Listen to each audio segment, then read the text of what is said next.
Hello friends, welcome to EC Academy.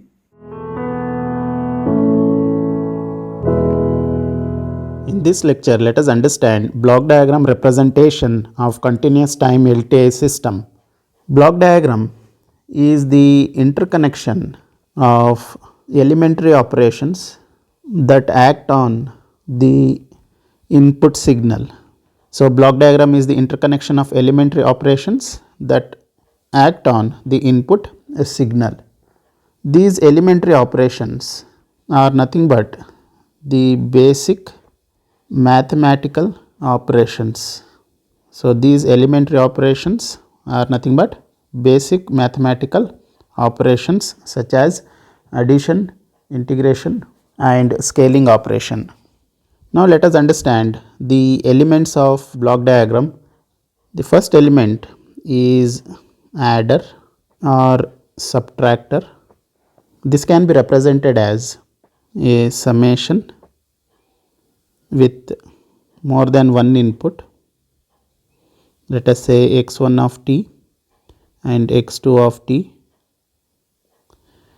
Output will be y of t and it will depend upon the sign near the summation. So, here if it is, let us say, plus sign, y of t will be equal to x1 of t plus x2 of t. Second element is gain or scalar multiplier. So, this can be represented by a constant value between 2 points by an arrow mark or a triangle. Sometimes we will write this as triangle also, or we can write a arrow mark. So, if the input is x of t and the scaling factor is a, at the output end we will get the value as a x of t. The third element is integrator. This integrator can be represented with a square with integration dt value with input x of t, output will be y of t, that is equal to integration of x of t dt.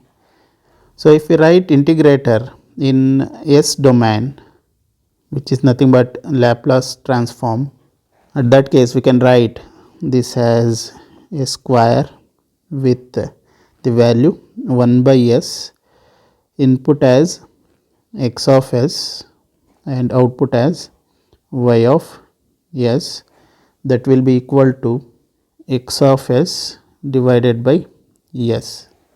So, these are the basic elements.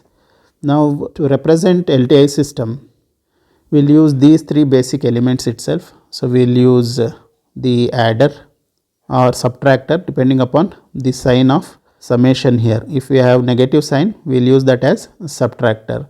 Then we are having gain or scaling multiplier, and the third one is integrator. So, usually integrator we will use in the form of S domain or we will use in the form of Laplace transform. Now, let us understand the direct form 1 and direct form 2 representation of continuous time LTI system. To understand this, let us take an example where they have given d by dt y of t plus 5 y of t will be equal to 3 x of t. For this equation, let us apply Laplace transform. Let us apply Laplace transform. At that case, d by dt y of t, we can write it as s y of s plus 5 y of t, we can write it as y of s, that can be written as 3 x of s. So, here if we take y of s as common, so it will be s plus 5 will be equal to 3 x of s. So, if we take the ratio y of s divided by x of s, that is nothing but h of s. So, we can write this as 3 divided by s plus 5. So, always remember this term in the denominator should be equal to 1. So that's why let us divide numerator as well as denominator by s. So we can write the above equation as y of s divided by x of s is equal to 3 by s divided by 1 plus 5 by s. Now let us use direct form 1 to represent this equation. Now to represent direct form 1, you write input x of s with two summation here. So first write first summation, you write one more summation, and you write output y of s. Now from this end we need to write the numerator term, and from this end we need to write the denominator term. You need to remember this, and the scaling factor will take in negative form. Now let us take the numerator. So numerator term is 3 by s. So here we will write x of s. So from this point we will write 1 by s, because in the numerator we are having the term 3 by s. From this we have written 1 by s, and the scaling factor will be 3. So we will take that scaling factor, we will write an arrow mark and we will write 3, and that will be connected to this plus sign. So in the numerator we don't have any term before this 3 by s. So we don't have 1 plus 3 by s. So that's why we don't require this line here which is joining the summation. So that's why we can remove that line. So from here we have written the input. At the output end, let us consider this denominator. So first term is 1 plus. So we will write this arrow mark as it is with plus sign. So we will write 1 here. So that represents this term. So next term is 5 by s. So for this we can write 1 by s. We can write 1 by s, and the scaling factor with an arrow mark we should take this as negative value. So the scaling factor is 5 here. So we will write that as minus 5, and it will be connected to this summation. So this is the direct form 1 representation. For direct form 2 representation, instead of taking separate integration values, we will take a single integration value. So we will take the single integration value. Before writing direct form 2 representation, let us write the input x of s with plus sign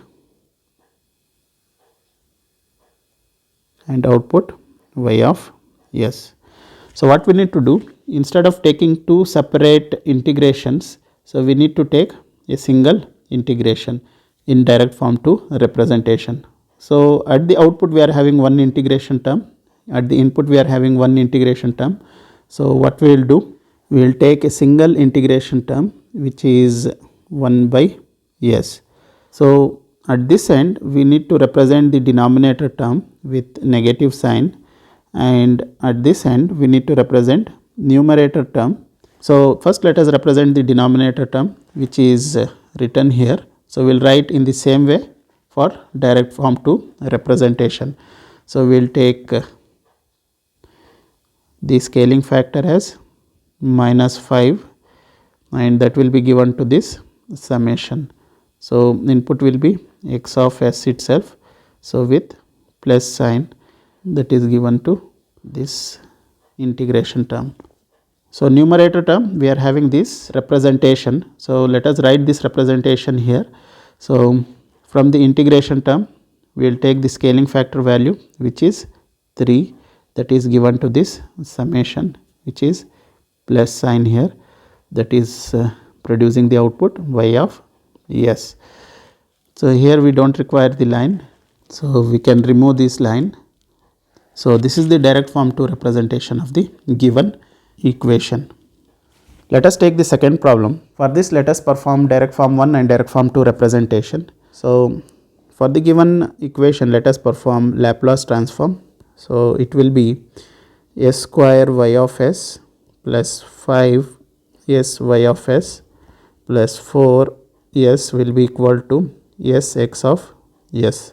So if we take y of s as common, so it will be s square plus 5s plus 4 will be equal to s into x of s. So here we can take the ratio y of s divided by x of s is equal to s divided by s square plus 5s plus 4. So always remember, so this term in the denominator should be equal to 1. So that's why let us divide numerator and denominator by s square. So the above equation will be equal to 1 by s divided by 1 plus 5 by s plus 4 by s square. To represent direct form 1, so let us take the input x of s with 2 summation with output y of s. So here if you observe the numerator, we are having only 1 by s term, we do not have 1 plus term. So we can represent 1 by s, which is integration term. So let us take x of s as it is. From this point let us take 1 by s, and the scaling factor value, we do not have any term with 1 by s, so it will be 1. So that is given to this plus sign. So this is given to this summation and given to the output y of s. So here in the denominator, so we are having 1 plus remaining term, so that one we can write it here 1. So the second term is 5 by s, so from that we can take 1 by s, and the scaling factor we will take it as minus 5, because always remember at the input side we will write the numerator term, and at the output side we will write the denominator term with negative value. So scaling factor value will be negative while representing the denominator term. So the third term is 4 by s square, from that we can represent 1 by s square. 1 by s already we have represented, we will take 1 by s term again. So from this we can take minus 4, because we are having plus 4 here, we need to represent in terms of negative. So we can take a summation, we can join all these points. So this is the direct form 1 representation. Now let us see direct form 2 representation. So for representing direct form 2, instead of taking separate integration term, so we will take the common integration term between numerator and denominator term. So what we will do, first let us write x of s with summation sign, you take one more and you write y of s. So what we need to do, instead of taking separate integration term, we will take the common integration term 1 by s. So we will take 2 integration term, because at the output end we are having 2 integration term, and at the input end we are having 1 integration term. So we require 2 integration term to represent direct form 2 representation. So again here we will take the denominator term with negative value, and this end we will take the numerator term as it is. So you take this denominator term representation and you can write it here, and you can directly take this numerator representation and you can write at this end. Let us write the denominator as it is. So we will write minus 5 and minus 4 with a summation sign here. Let us join all these elements. So let us take x of s as it is, and that is given to this integration term. Now let us represent this numerator term. So we require only one integration, so that's why after one integration we will take the scaling factor as 1, that will be given to this summation, and we will write the output y of s. So here the scaling factor you write 1 as you have written here. So this is the direct form 2 representation of the given equation. This is about the block diagram representation of continuous time LTI system. I hope you have understood the topic. Thank you.